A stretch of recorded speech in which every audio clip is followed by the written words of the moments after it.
오늘 저는 요한복음 11장 11절에서 44절까지 있는 말씀을 가지고 부활을 믿느냐 이런 제목하에서 말씀의 은혜를 나누려고 합니다. 우리 한번 따라 하시겠습니다. 부활을 믿느냐? 부활을 믿느냐? 믿습니까? 만약에 그런 생각 가져서는 안 되지만 예수님이 부활을 하셨다는 것을 안 믿는다면, 우리의 부활이 없다면 어떻게 될까? 여러분, 성경 고린도전서 15장 13절 한번 볼까요? 읽어봅니다. 만일 죽은 자의 부활이 없으면 그리스도도 다시 살아나지 못하셨으리라. 예수님께서 다시 살아나셔야만 하는 것은 우리에게 부활의 희망을 주기 위해서요. 만약에 부활의 신앙이 없다면, 만약에 예수 그리스도의 부활을 믿지 않는다면, 만약에 부활이라는 것이 아예 없다면 어떻게 될까? 세 가지 문제가 생깁니다. 첫째는 예수님의 부활이 없다면 우리의 믿음이 헛된 것이에요. 뭐가 헛된 거예요? 우리의 믿음이. 고린도전서 15장 14절을 볼까요? 같이 읽습니다. 시작. 그리스도께서 만일 다시 살아나지 못하셨으면 우리가 전파하는 것도 헛것이요 또 너희 믿음도 헛것이며, 예수님의 부활이 없었다면 우리가 복음을 전하는 것도 헛것이고 우리의 모든 믿음도 헛것이다. 얼마나 불행한 일이에요. 또 예수님의 부활이 없다면 두 번째 어떤 문제가 생기느냐 하면은 인생들은 다 망한 인생이 되는 거예요. 모든 사람은 흥한 인생이 아니라 망한 인생이 돼요. 성경 고린도전서 15장 18절을 우리 같이 읽습니다. 시작. 또한 그리스도 안에서 잠자는 자도 망하였으리니, 예수님의 부활이 없다면 그리스도 안에서 잠자는 자, 예수 믿는 사람들 다 망했다 이 말이에요. 부활이 없다면. 만약에 부활이 없다면 세 번째 문제가 생깁니다. 그건 뭐냐? 이 세상에서 가장 불쌍한 사람이 예수 믿는 사람. 부활이 없다면. 읽어볼까요? 우리 고린도전서 15장 19절입니다. 만일 그리스도 안에서 우리의 바라는 것이 다만 이 세상의 삶뿐이면 모든 사람 가운데 우리가 더욱 불쌍한 자로다. 왜 불쌍한 자냐? 예수 그리스도의 부활을 믿고 지금까지 왔는데, 내가 부활할 것을 믿고 영원한 천국 갈 것을 믿고 지금까지 믿음 생활했는데 부활이 없다면 세상에서 제일 불쌍한 사람이잖아요. 예수 믿는 게 그게 쉬워요? 남들 다 한 잔씩 하는 거, 술 한 잔 안 하려고 애쓰고 다들 열심히 굴뚝 소지하고 있는데, 담배 피고 있는데 나만 그거 안 피다는 게 쉽지 않는 일이고, 좁은 문으로 들어가고 좁은 길로 간다는 게 그게 쉬운 일이 아니에요. 믿음으로 산다는 거, 말씀대로 산다는 거, 양심적으로 산다는 거, 하나님 뜻대로 산다는 거, 이게 쉬운 일이 아닌데 이렇게까지 절제된 삶을 살고 있는데 부활이 없다면 세상에서 제일 불쌍한 사람이 예수 믿는 사람이다. 그러나 감사하게도 예수 그리스도께서는 우리를 위해서 부활하셨습니다. 다시 사셨습니다. 예수님이 부활하심으로 우리 믿음이 헛되지 않았고, 예수님께서 부활하심으로 우리 인생이 성공하게 되었으며, 예수님께서 부활하심으로 우리가 이 세상에서 제일 행복한 사람이 된 줄로 믿습니다. 할렐루야. 이 부활의 놀라운 기쁨, 이 부활의 소식은 우리가 많은 사람들에게 증거해야 돼요. 오늘 예수님께서는 마리아에게 모든 사람들에게 얘기합니다. 부활을 믿느냐? 이것을 믿느냐? 오늘 주님께서 여러분에게 묻습니다. 부활을 믿느냐? 어찌 대답이 별로 신통치가 않아요. 다시 한번 얼떨결에 대답 못한 분을 위해서 기회를 드립니다. 부활을 믿느냐? 믿습니까? 예수님의 부활을 믿습니까? 내가 부활할 것을 믿습니까? 그렇다면 부활을 믿는 사람의 삶은 어떠할까? 부활을 믿는 사람의 삶은 어떻게 살아야 될까? 오늘 성경을 통해서 세 가지를 생각해 보려고 합니다. 첫째로, 부활을 믿는 자에게는 두려움이 없습니다. 우리 같이 읽습니다. 시작. 부활을 믿는 자에게는 두려움이 없습니다. 예수 그리스도의 부활을 믿고 내가 부활할 거라고 믿는 사람은 두려움이 없어요. 두려움이. 이 세상에 가장 두려운 것이 뭘까요? 죽음이에요. 사람들에게 물어보면 이 세상에서 가장 당신이 두려워하는 게 뭡니까? 라고 물어보면 죽음입니다. 죽음. 병들면 사람들이 두려워해요. 왜? 죽을까 봐. 여러분, 어떠한 사고가 나면 두려워합니다. 왜? 죽을까 봐. 나이가 들면 두려워합니다. 왜? 죽을까 봐. 나이 들면은 이제 죽음이 점점 가까이 오니까 죽을까 봐 두려워한다는 거예요. 어떤 사람이 아주 오래된 자동차를 이제 이것을 버리기는 그렇고 25만 킬로 이상을 뛰었는데 너무 낡았어, 너무 오래돼서 이걸 팔아야 되겠다 해서 인터넷에다 내놔도 안 팔리고 중고차 판매하는 곳에다 갖다 줘도 안 팔리고 도대체 이게 안 팔리는 거예요. 그래서 친구한테 어이 친구, 내 고민이 하나 있어. 아무리 인터넷에다가 이렇게 올려놓고 중고차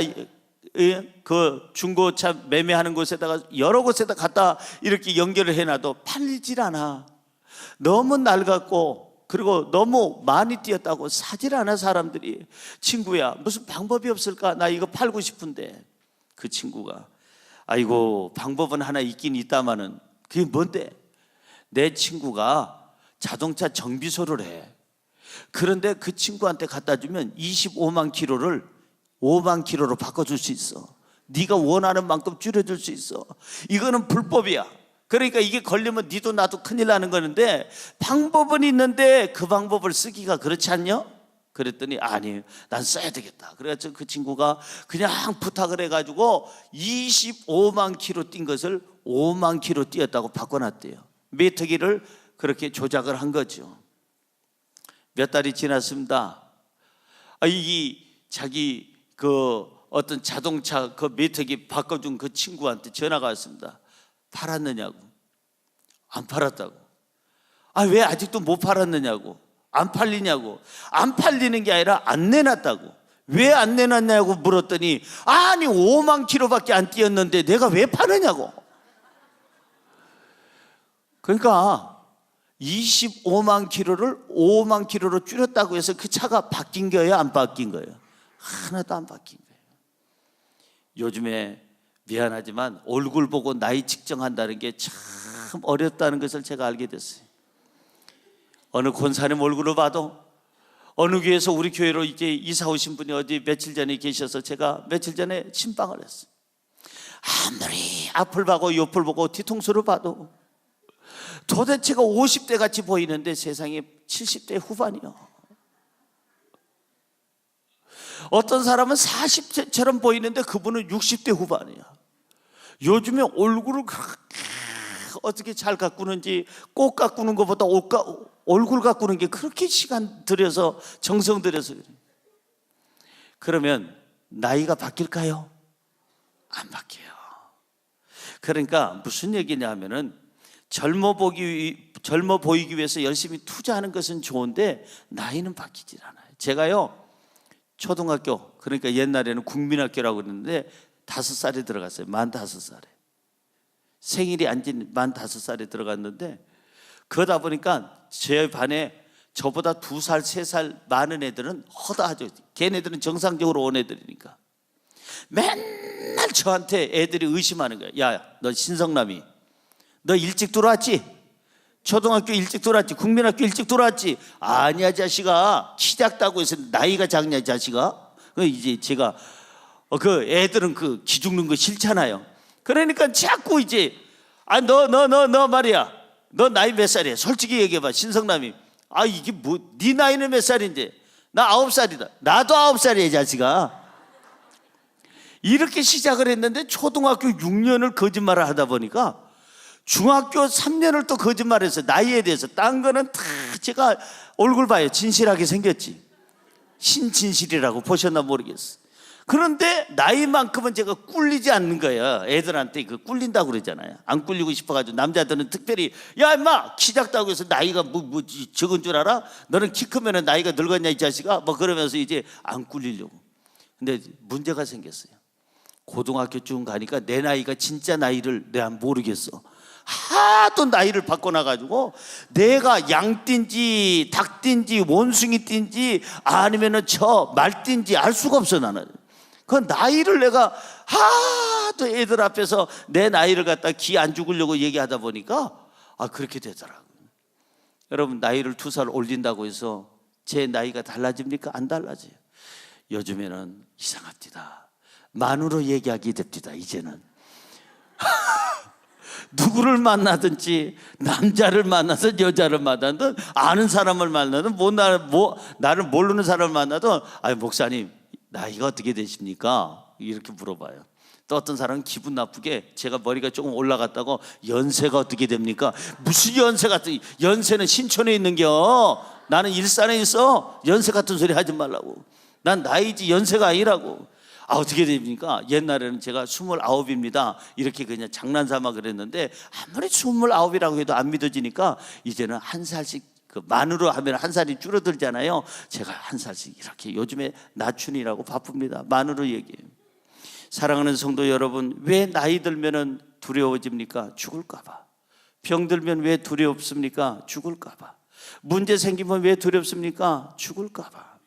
사람들이 제일 두려워하는 것이 바로 죽음인데 예수님의 부활로 말미암아 죽음의 문제를 초월하게 됐어요. 할렐루야, 할렐루야.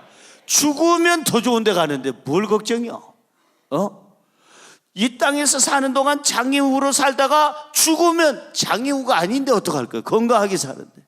이 땅에서 살면서 그렇게 질병 가운데 살았는데 죽으면 천국 가면은 그 질병이 없는 곳에 가는데, 이 땅에서는 그렇게 지지리도 가난하게 살았는데 죽으면 천국에서 황금 보석 꾸민 집에서 사는데 뭐가 걱정이야? 할렐루야. 오히려 그런 사람들은 죽는 것이, 천국 가는 것이 훨씬 더 행복한 거예요. 누구나가 갑니다. 제 후배 목사님 한 분이요, 저하고 같이 여의도 순복음교회 그 CCMM 국민일보 빌딩 지하 1층에서 같이 목욕을 했어요.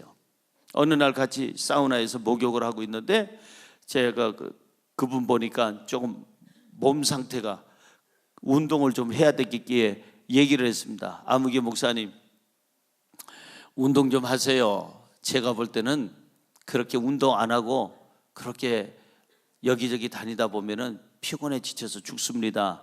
운동하세요. 그때 목사님, 예, 운동하겠습니다. 이 운동하기로 했어요.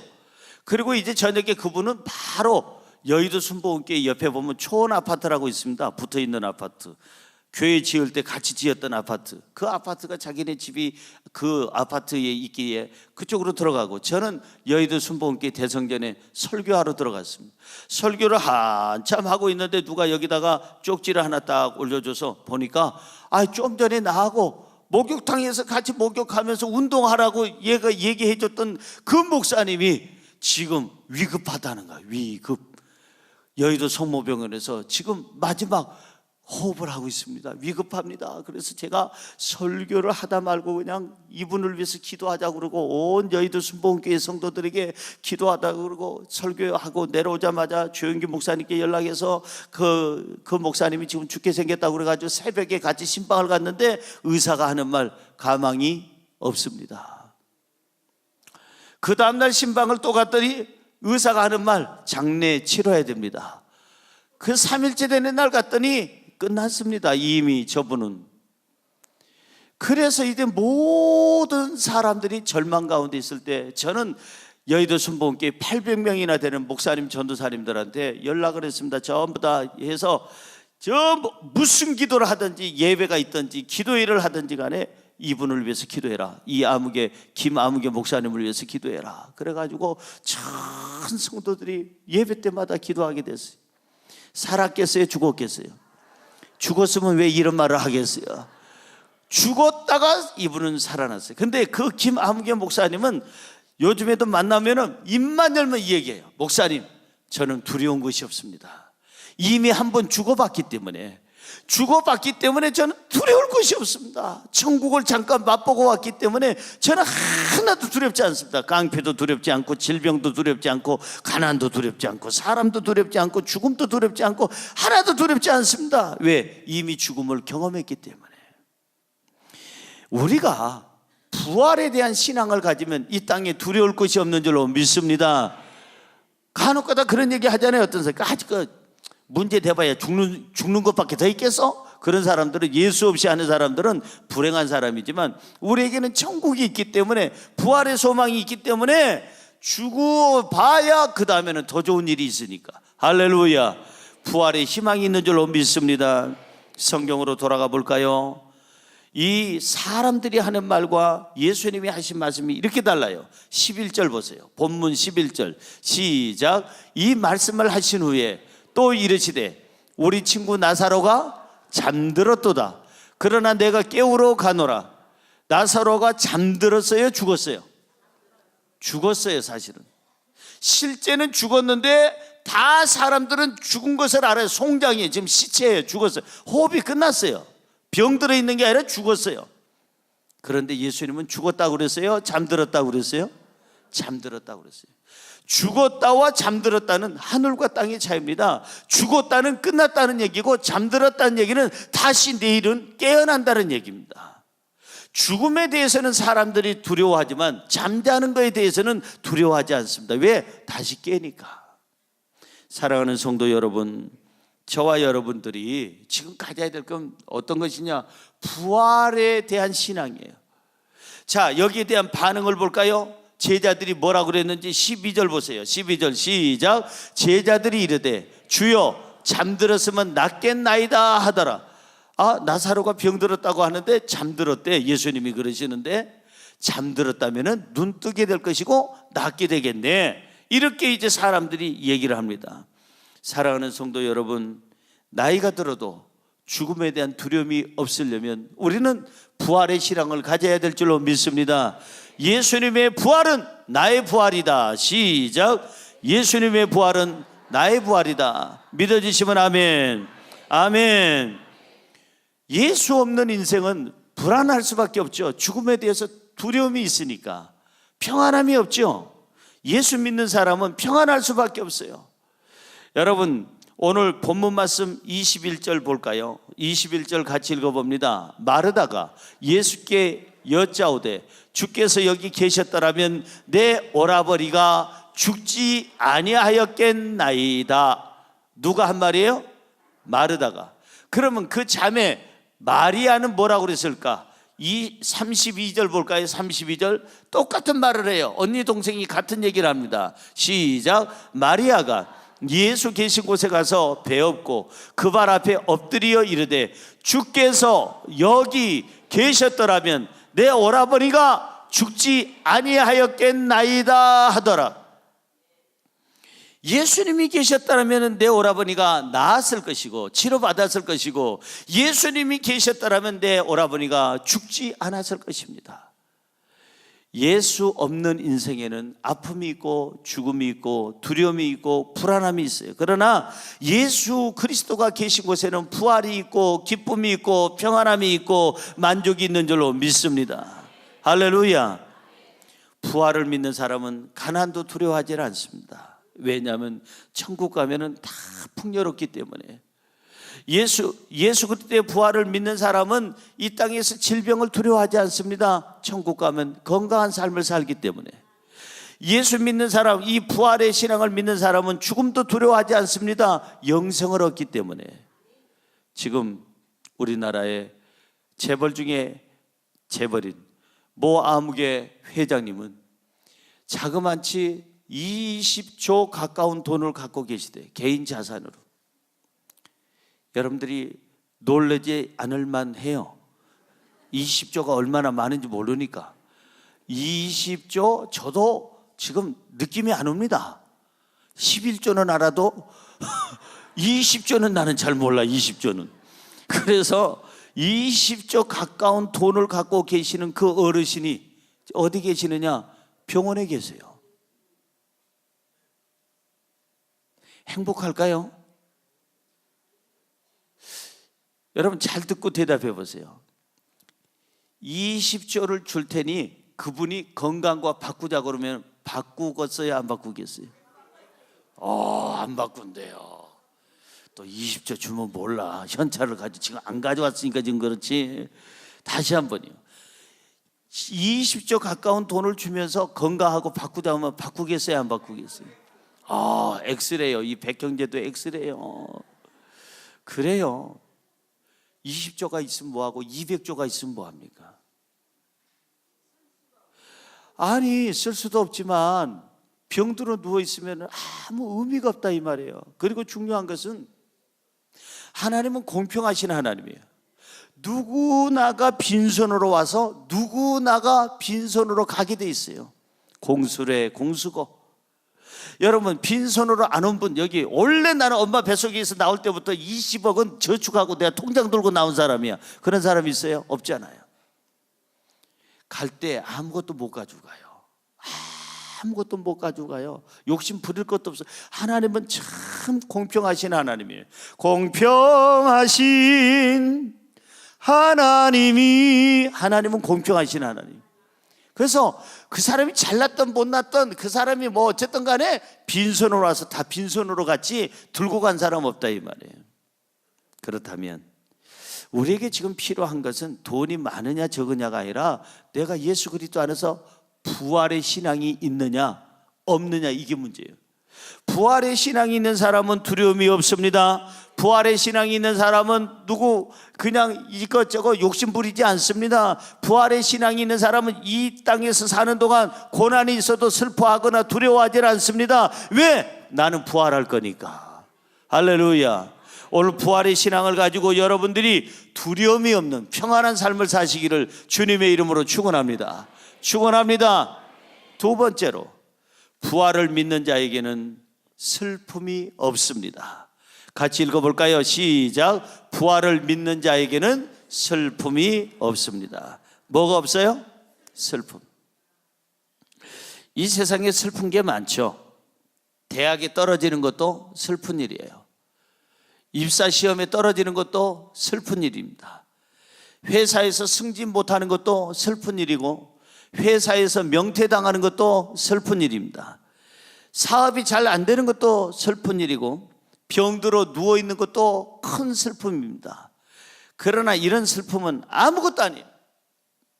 진짜 슬픔 중에 큰 슬픔, 최고의 슬픔이 뭔지 아세요? 이별에 대한 슬픔이에요. 이별에 대한. 사랑하는 사람을 잃어버리는 슬픔이 이 세상에서 제일 큰 슬픔이에요. 그래서 저는 종종 그런 사람을 봅니다. 자주는 없지만은 많은 장례식장을 가서 제가 위로해주고 설교하면서 제가 보니까 그 할머니가 돌아가셔서 지금 장례식도 하관 예배도 지금 안 드렸는데 할아버지가 돌아가신 거예요. 그걸 무슨 초상이라고 그래요? 줄초상이라고 그러잖아요. 아니, 할아버지가 또 어떤 집은 돌아가셨는데 할머니가 그 이튿날 돌아가셔요. 왜 그럴까요? 충격이에요. 45년을 같이 살고 52년을 같이 살고, 어떤 분은 60년 가까이 같이 살다가 이분을 떠나보내려니까 너무 충격이 돼서 내 곁에 그 사람이 없다고 생각하니까 너무나도 세상의 모든 것이 다 무너져서 충격을 받아서 같이 가버리는 거예요. 그래서 그것을 보고 어떤 분들은 이렇게 얘기해요. 그 부부는 인고 부부인가 봐. 결혼도 같이 하더니 갈 때도 같이 가네? 좋아서 같이 가는 게 아니라 충격받아서 간 거라니까. 너무 슬퍼서. 저는요, 초등학교 1학년 때인가 제가 꿈을 꿨는데 어머니가 돌아가셨어요. 어머니가 돌아가신 꿈을 꾸고 나서 제가 얼마나 슬펐는지 막 울었습니다. 엄마 죽으면 어떡해, 엄마 죽으면 어떡해, 막 울었더니 어머니가 저를 껴안아주는 거. 눈 떠보니까 어머니가 살아계셔. 엄마 죽지마. 그때로부터 지금 간혹 가다가 몇 년에 한 번씩은 우리 엄마 죽으면 어떡하나 그 생각을 어렸을 때 했어요. 근데 진짜 가셨어. 이제는 진짜 어머니가 연세 드셔서 가셨어요. 간혹 가다가 우리 아버지 돌아가시면 어떻게 하나 하는데 아버지도 가셨어요. 이 세상에 제일 큰 슬픔과 충격이 뭔지 아세요? 사랑하는 사람을 떠내보내는 거예요. 저는 장례식장에 가서 위로하려고 가서 설교하러 갑니다. 근데 위로할 말이 없어요. 뭘로 위로하겠어요? 평생 평생 자기를 낳아주고 길러주고 지금까지 기도해 줬던 어머니가 돌아가셨는데, 아버지가 돌아가셨는데, 아유 형제여 힘내, 그게 가지고 위로가 되냐 이 말이에요. 위로가 안 되는 거예요. 평생 같이 살던 부부가 한 사람이 세상을 떠나면 그게 위로가 되냐 이거예요. 집에 가보니까 없는데 항상 있던 사람이 없는데 충격이잖아요. 세상에서 제일 큰 슬픔은 이별의 슬픔이에요. 그런데 오늘 예수 그리스도 안에서 놀라운 일은 이별의 슬픔이 없도록, 영원한 이별이 없도록 예수님께서 부활하심으로 말미암아 예수님의 부활을 믿으면 우리는 다시 천국에서 사랑하는 사람을 만나게 될 줄로 믿습니다. 할렐루야. 이별의 슬픔이 없다 이 말이죠. 이별에 대한 슬픔이 없어요. 여러분들이 이렇게 아멘은 잘하면서 왜 남편을 전도 안 하는지 나는 알 수가 없어. 별로 천국에서 안 만나고 싶은가 봐. 왜 아내를 전도 안 하고 부모님 전도 안 하고 자식 전도 안 하고 사랑하는 친구라고 하면서도 그 친구를 전도 안 하는지 모르겠어요. 왜? 이유는 뻔해. 천국에서 안 만나고 싶은겨. 여러분, 이스라엘 사람이 미국으로 결혼해가지고 이제 자기네들이 살다가 미국으로 옮겨가서 미국 시민권자가 됐습니다. 미국 사람이 됐습니다. 이스라엘이 고향인데, 그래서 미국에서 30대를 40대를 50대를 60대를 70대를 살아가면서 죽기 전에 고향 한번 우리 다녀오자 그래가지고 이 노 부부가 이스라엘에 여행을 옵니다. 자기 고향으로 여행을 온 거예요. 여행 왔는데 할머니가, 아내가 죽었네. 심장마비로 죽었어요. 이 아내가 얼마나 악천지, 평생에 이 할아버지 머리 하나 남는 게 없어. 대머리야. 스트레스 받아서 빠져, 뽑혀서 빠져, 이래저래 해가지고 빈둥빈둥 대머리야. 이 악처를 만나가지고 평생 고생했는데 그 악처가 고향에서 죽은 거예요. 이스라엘에 여행 갔다가 죽은 거예요.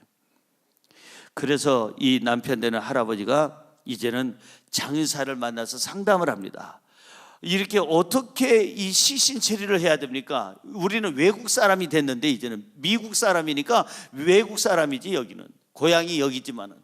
그런데 어떻게 시신 처리를 하고 장례 절차는 어떻게 해야 되고 비용은 얼마나 듭니까? 물었더니 장의사가 얘기합니다. 이래저래 얘기하다가 비용에 대해서 얘기합니다. 두 가지 방법이 있습니다. 첫째는 당신 아내를 이스라엘 땅에다가, 여기 지금 이 땅에서 죽었으니까 여기서 장례를 치르면 150불밖에 안 듭니다. 우리나라 돈으로 20만 원도 안 든다는 거예요. 그렇게 간단하게 끝날 수가 있습니다. 절차도 복잡하지도 않습니다. 그리고 또 좋은 것은 이 땅은, 이스라엘은 예수 그리스도께서 죽으시고 부활하신 땅이니까 부활의 놀라운 기적도 맛볼 수가 있습니다. 두 번째, 미국으로 당신이 시민권을 갖고 있는, 미국 국적을 갖고 있는 미국으로 당신 아내의 시신을 데려가려면 비행기 값도 한 좌석이 아닙니다. 어마어마하게 비싸고, 그뿐만 아니라 이제는 거기에 여러 가지 절차도 복잡합니다. 비용은 말할 것도 없습니다. 이 시신에 방부 처리해야죠. 그 다음에 여러 가지 절차가 복잡하죠. 돈은 어마어마하게 듭니다. 어떤 걸 원하십니까? 그랬더니 이 할아버지가 가만히 생각해 보니까 이스라엘에서, 그 현지에서 장례식을 치르면은 20만 원도 안 든다는데, 150불밖에 안 든다는데, 그것을 처리를 할 줄 알았는데 아니요, 미국으로 데리고 가겠습니다. 시신을 데리고 가겠습니다. 이유가 뭡니까? 아니, 이스라엘은 150불밖에 안 들어도 예수님이 죽었다 다시 살아나신 땅이니까 이 마누라가 다시 살아나서 나를 바가지 긁으면 어떡해? 차라리 돈이 많이 들더라도 미국에다 묻히겠습니다. 옆에 분에게 인사하세요. 그러니까 있을 때 잘여, 있을 때 잘여. 왜 전도를 안 하느냐? 이 부활절인데 전도해 오신 분 한번 손 들어보세요. 부활절인데 전도해 오신 분, 이야, 저기 계시네, 감사하네요. 나머지 전도 안 하신 분들은 나 혼자만 천국 가려고 영감탱이 오든 말든 할머 오든 말든. 아니 안 오는 게 좋게. 그래서 전도를 안 하는겨. 부활할까 봐, 다시 만날까 봐. 여러분 살면서 정말 여러 가지 슬픔이 있지만 제일 큰 슬픔은 사랑하는 사람과의 이별인데, 영원한 이별이 있을 때는 땅을 채야 됩니다. 가슴 채야 됩니다. 장례식장에서 우는 사람 울지 말라고 하지 마세요. 저는 안 그래요. 우는 사람 있으면요 마음껏 울게 내버려 둡니다. 왜? 영원한 이별을 하는데 이 사람이 이 정도 안 울고 어떻게 삽니까? 그러나 예수 믿으면 죽어도 살겠고 다시 우리는 살아나는 줄로 믿습니다. 천국 가게 되는 줄로 믿습니다.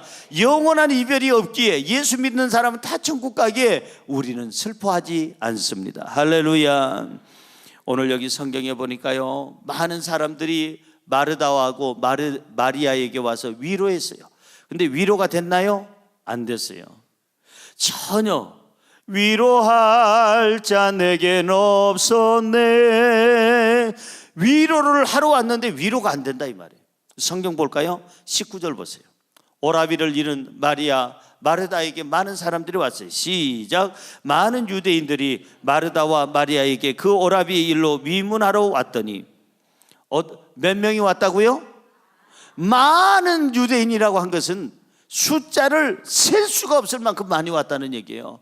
그런데 마리아에게 위로가 안 되는 거예요. 오라버니를 잃었는데 아유 힘내 마리아 용기 잃지 말어. 우리가 있잖아 100번 얘기해도 위로가 안 되는 거예요.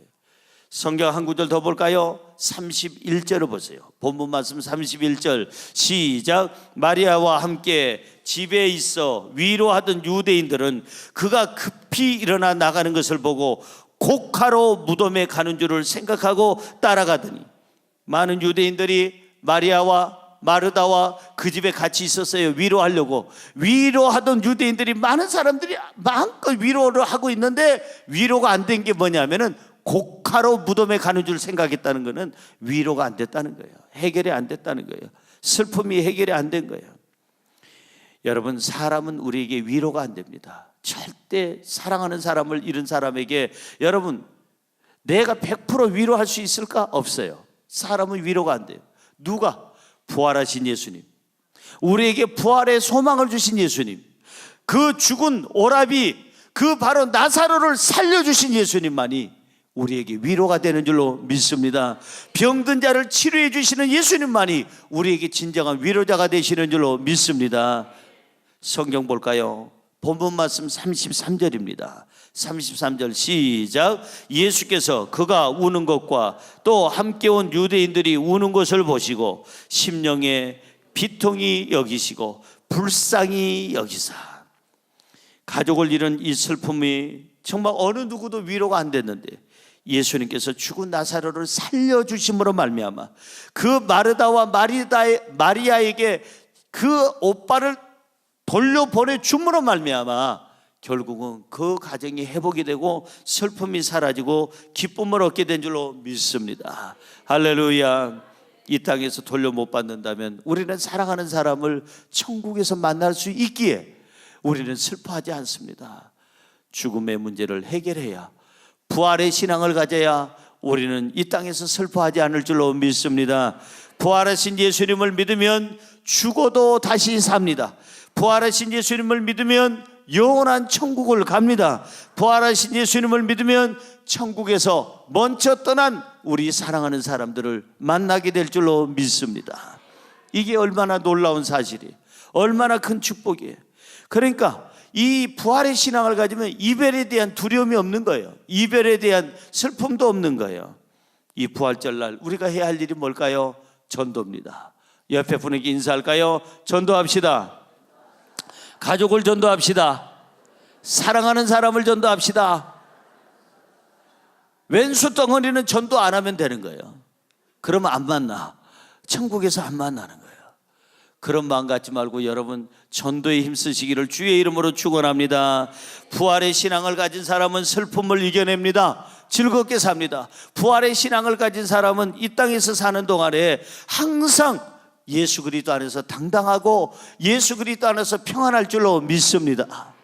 마지막으로 세 번째, 부활을 믿는 자에게는 소망이 있습니다. 읽어볼까요? 시작. 부활을 믿는 자에게는 소망이 있습니다. 믿어지시면 아멘.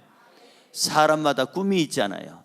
대학 진학하는 꿈, 취업하는 꿈, 결혼하는 꿈, 승진하는 꿈, 그리고 그 사람이 앞으로 건강해지는 꿈, 부유해지는 꿈, 여러 가지 꿈이 있지만 우리에게 제일 큰 소망은 뭘까? 우리에게 제일 큰 꿈은 뭘까?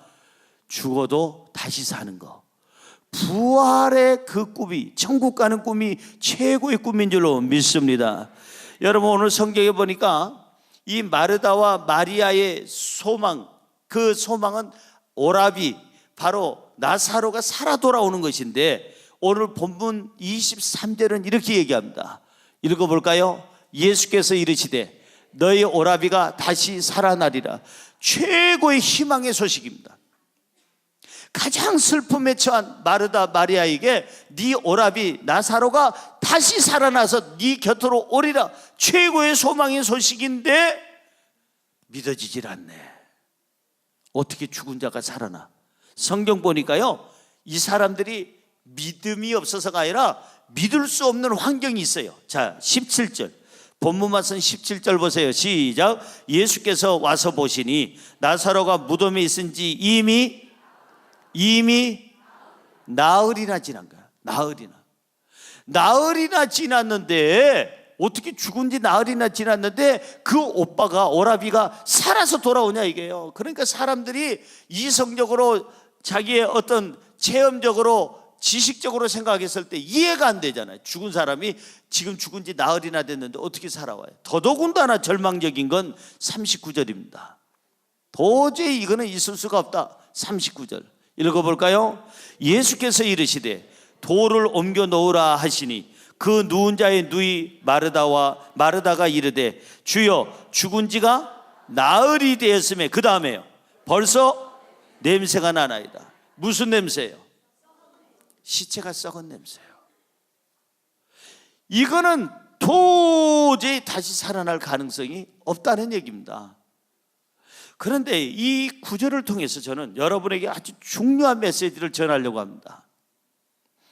인간의 생각과 인간의 지식과 인간의 경험과 인간의 판단을 가지고는, 인간의 눈으로 봤을 때는 이미 썩어 냄새나고 나흘이나 됐는데 이게 가능성이 없습니다. 불가능합니다. 우리 인생 살 때 문제가 있을 때, 시련이 있을 때, 고난이 있을 때, 힘들 때 인간의 생각과 판단으로 그것이 끝이 안 날 것 같고 이걸로 죽을 것 같은데 아니에요. 진짜 힘들고 어렵고 문제 있을 때는 인간의 눈으로 보지 말고 눈을, 영 안을 떠서 믿음의 눈을 뜨시기 바랍니다. 믿음의 소리를 들으시기 바랍니다. 믿음으로 말하시기 바랍니다. 진짜 힘들 때는 육안으로 보는 게 아니에요. 영 안으로 보는 거예요. 믿음으로 바라보면 하나님께서 우리에게 소망을 주실 줄로 믿습니다. 이미 끝난 그 오라비지만 예수 그리스도가 계시면 소망이 있습니다. 예수님의 음성에 귀를 기울이시기를 주의 이름으로 축원합니다. 자, 성경 볼까요? 40절 예수님의 음성을 들어보세요. 시작. 예수께서 이르시되 내 말이 너가 믿으면 하나님의 영광을 보리라 하지 아니하였느냐 하시니. 한 번 더요. 예수께서 이르시되 내 말이 너가 믿으면 하나님의 영광을 보리라 하지 아니하였느냐 하시니. 믿으면 믿음으로 말을 하고, 믿음으로 바라보고, 믿음으로 듣고, 믿음으로 실천하면 믿음에는 기적이 있습니다. 믿음에는 은혜가 있습니다. 믿음에는 소망이 있습니다. 할렐루야. 믿음으로 바라보시기를 주의 이름으로 축원합니다. 여러분, 오늘 본문 25절 26절은 우리에게 최고 희망이 되는 메시지예요. 자, 크게 읽어볼까요? 오늘 본문 말씀 25절에서 26절 시작. 예수께서 이르시되 나는 부활이요 생명이니 나를 믿는 자는 죽어도 살겠고, 그 다음에요, 무릇 살아서 나를 믿는 자는 영원히 죽지 아니하리니 이것을 너가 믿느냐? 믿습니까? 뭘 믿어요? 죽어도 사는 것을 나는 믿습니다. 예수님의 부활을 나는 믿습니다. 예수님의 생명을 믿습니다. 무릇 살아서 주님을 바라보면 영원히 사는 것도 나는 믿습니다. 여기에 대한 믿음이 있어야 우리의 삶에 희망이 있는 줄로 믿습니다. 잘 들으세요. 결론의 말씀입니다. 죽음의 문제를 해결한 사람은 두렵지 않습니다. 슬퍼하지 않습니다. 절망하지 않습니다. 소망이 있습니다. 여러분, 죽음의 문제를 우리는 해결받았어요. 예수 그리스도의 부활을 믿습니다. 우리의 부활을 믿습니다. 그렇다면 어떤 죽음의 고통이라 할지라도 우리는 이겨낼 수 있는 힘이 있는 줄로 믿습니다. 잊지 마세요. 부활을 믿느냐고 오늘 주님께서 물으실 때 답변을 잘 하세요. 부활을 믿습니까? 아멘. 부활을 믿는다면 이제 이 땅에서는 두려워하지 말라는 거. 무엇이든지 죽음까지도 두려워하지 말고 부활을 믿는다면 이 땅에서 절대 슬퍼하지 말라는 거예요. 왜? 이미 우리는 천국을 준비되어 있는 사람이니까, 영생을 얻은 사람이니까 두려워하지 말고 슬퍼하지 말고 그 다음에 부활에 대한 소망을 가지고 살라는 거예요. 오늘 희망의 날이 되기를 주의 이름으로 축원합니다. 기도하겠습니다.